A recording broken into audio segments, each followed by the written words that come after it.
आज एउटा फटा मान्छे आउँछ भन्थे सरले अफिसमा। कहाँदेखिखेर आउने रहेछ?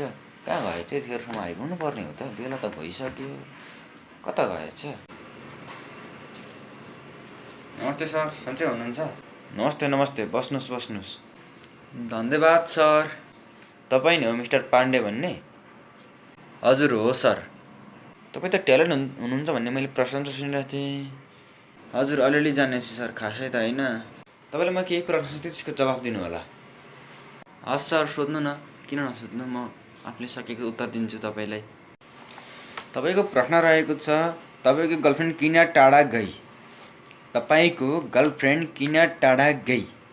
यसको उत्तर दिनु होला। अरे के भन्नु सर, ऊ त वाइफाई जस्तै थिए। सुरुमा त फुल सिग्नल दिन्थे, पछि त अर्काको कनेक्सनमा चल्न थालिछे। कस्तो खालको जवाफ हो यो? अब अर्को प्रश्न। नेपालको प्रधानमन्त्री को हुन्? नेपालको प्रधानमन्त्री को हुन्? बालेन शाह सर।